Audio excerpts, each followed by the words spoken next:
মা মা, আজকে তো বৃহস্পতিবার, আমি কিন্তু পনির ছাড়া কিছু খাবো না। ড্যাডি ওই সব কি ঝিঙে পটল এনেছে, আমি কিন্তু খাবো না। ঠিক তো? খাবি না তো?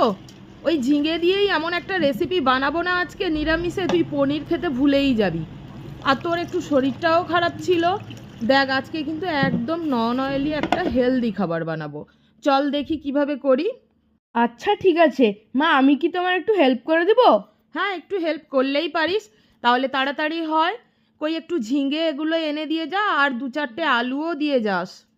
মা, আলু আর ঝিঙে তো এনে দিলাম, এবারে এগুলোকে ডুমো ডুমো করে কাটবে?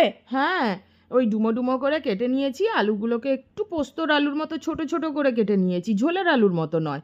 তারপরে ছোলার ডালটাকে লবণ দিয়ে মিক্সিতে ভালো করে পেস্ট করে নিয়েছি। বেশি জল দিলে হবে না, কিন্তু শক্ত শক্ত রাখতে হবে।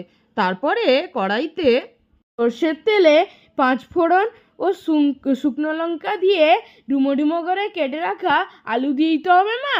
হ্যাঁ, আলুগুলো একটু ভাজা ভাজা হয়ে গেলে লাল লাল ভাবে কেটে রাখা ঝিঙেগুলোও দিয়ে দিয়েছি।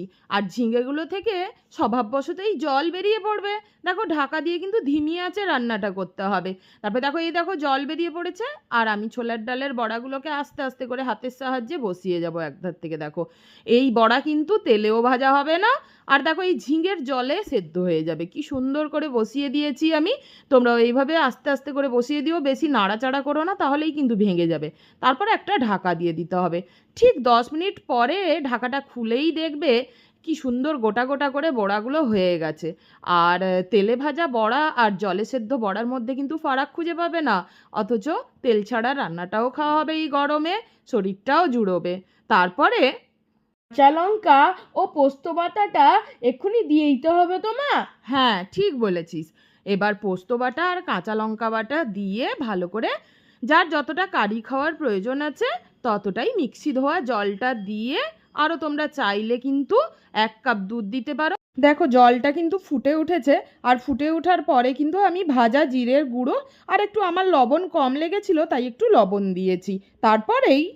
তারপর ঘি আর গরম মশলা দিয়ে নামিয়ে নিতে হবে তো মা? হ্যাঁ, ঘি আর গরম মশলা ছড়িয়ে কিন্তু আমি নামিয়ে নিয়েছি তরকারিটা। দেখো, দারুণ হয়েছিল দেখতে।